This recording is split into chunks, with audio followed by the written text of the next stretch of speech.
बांग्लादेशी जनता ने जिस प्रकार से शेख हसीना सरकार के खिलाफ हिंसात्मक आंदोलन करके उन्हें देश छोड़ने पर मजबूर किया था, उसी प्रकार से अब नई हिंसा वर्तमान मोहम्मद यूनुस सरकार के खिलाफ भी होने जा रही है।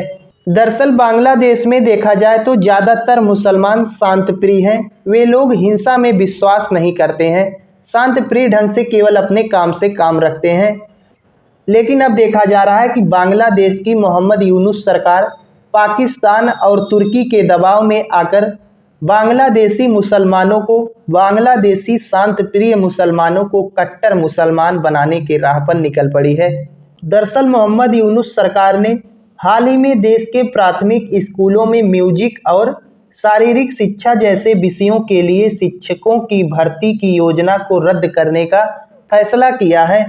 मोहम्मद यूनुस के इस फैसले को अब सीधे सीधे इस्लामवादियों की धमकी का नतीजा बताया जा रहा है। बांग्लादेशी लोग कह रहे हैं कि अब यूनुस सरकार पूरी तरीके से कट्टर इस्लाम को लागू करना चाहती है, देश में कट्टरता को बढ़ावा देना चाहती है। क्योंकि अगर कट्टर इस्लामियों को देखा जाए तो वो लोग म्यूजिक हो या फिर शारीरिक शिक्षा, इन जैसे तमाम विषयों पर विश्वास नहीं करते हैं। उनका केवल एक ही मकसद रहता है कि किस प्रकार से हिंसा फैलाई जाए। बांग्लादेशी सरकार के इस फैसले के बाद देखा जाए तो मोहम्मद यूनुस के नेतृत्व वाली अंतरिम सरकार के खिलाफ विरोध की नई आग भड़क उठी है।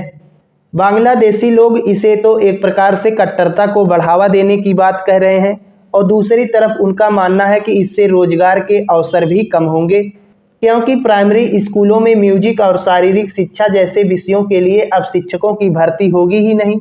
अगर शिक्षकों की भर्ती होती तो बांग्लादेशी नागरिक ही उसमें एडजस्ट होते। ऐसा तो था नहीं कि भारत से कोई जाकर वहां पर शिक्षा दे रहा था, ऐसा तो था नहीं कि इसमें भारतीय लोग भर्ती हो रहे थे। वहां पर बांग्लादेशी लोगों को ही रोजगार मिल रहा था। तो कहीं ना कहीं एक प्रकार से रोजगार का अवसर भी कम किया जा रहा है, ऊपर से कट्टरता को बढ़ावा दिया जा रहा है। इसी को लेकर अब अंतरिम सरकार के खिलाफ विरोध की नई आग भड़क उठी है। लोग आंदोलन करना शुरू कर दिए हैं। यूनुस सरकार ने यह जो फैसला सुनाया वह हिफाजत इस्लाम और इस्लामी आंदोलन बांग्लादेश सहित इस्लामी समूहों के दबाव का नतीजा है। इन समूहों में हाल ही में इन शिक्षकों की भर्ती को गैर इस्लामी बताया गया था।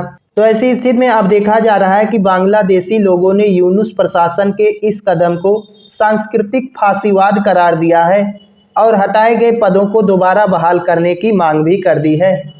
बाकी यूनुस सरकार द्वारा लिए गए इस फैसले पर आप लोगों की क्या राय है, आप लोग अपनी राय दे सकते हैं।